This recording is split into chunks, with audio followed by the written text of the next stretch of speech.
Hey, so I want to talk about gum today. And actually, the root of the story is why do kids lie?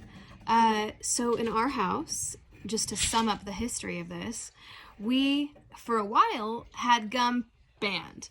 That's because we kept finding gum in mysterious places, and no one would really own up to who had put the gum there. But recently, actually today, since we were gathering supplies to make these cupcakes for Eli, come here. These cupcakes for my daughter's birthday, and we needed these little pieces of gum that would go and make little teeth on the cupcakes. We had this bag of gum, and my girls are like, "Can I have a piece of gum?" And I'm like, "Well, why not? Let's give it a try." Eli, come here. Come sit. So we're giving it a try, and I look over to my daughter, and she's sitting in the corner, and she's eating popcorn. And I'm like, in my head, I'm like, how are you eating popcorn and chewing gum at the same time? And I walk up to her with my unchecked mind, right? And my emotions getting a little bit triggered already. I'm totally unconscious in this moment. And I walk up to her and I'm like, so how are you chewing gum and eating popcorn at the same time? And I immediately have this tone to me, right? Like this tone that I don't believe her, whatever. And she looks at me like, and she's like, I picked up a napkin and or a paper towel thingy and I put my gum on it. And she starts to spin this story, and I'm looking at her, and in my head, I'm like, we don't have paper towels. I know that you're making this up. And I'm looking at her and I'm like, and you're chewing on a piece of gum as you're talking to me. So what had happened? My daughter had no reason to lie. She hadn't put the gum anywhere. She hadn't done anything quote unquote wrong. The gum was still in her mouth. She was just eating popcorn and chewing gum at the same time, you know. Yeah. So what's happening here is she's simply just afraid of my reaction. She's just afraid of my big emotion. That's what kids are afraid of most of the time when they're lying.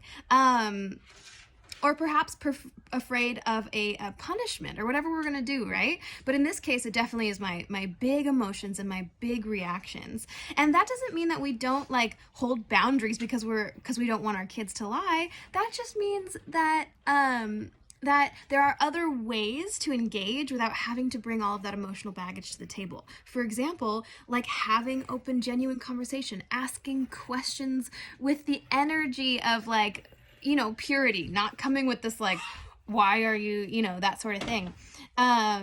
And coming up with solutions to problems together, even if it is, hey, we're not going to chew gum in the house for a while because this isn't working for everyone. Typically, that consequence just isn't that scary because it's something that's just talked about and can be quite gentle.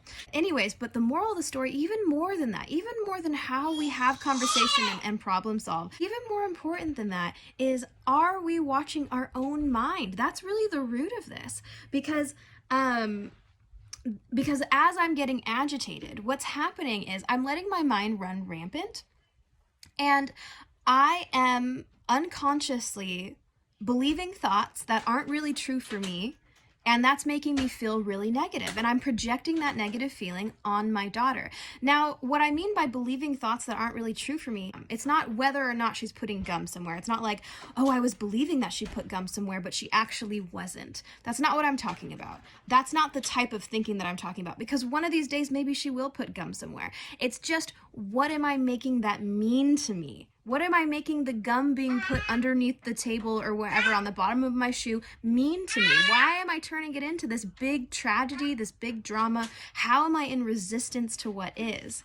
How am I turning this into a story about, how violated I am by someone's behavior, how disrespected I am, or whatever the story may be? Those are the subtle thought forms that are out of alignment with the truth of who we are, that make us feel really negative and triggered, and then prompted to act in ways that are simply unhelpful and cause all sorts of dysfunction within our family. So basically, Yeah, that's the work, is to use those emotions instead of projecting them outwards. To do our best, we're not perfect, of course, but to do our best to, before we project anything, to go internal and find where the imbalance is. As soon as we bring ourselves back into alignment, that doesn't mean that there's not, a way to respond. It doesn't mean we have to drop our boundaries. It means that we can come and have conversation from a place of mental clarity, from a place of peace. And that's how we create the peaceful, connected home that we really want.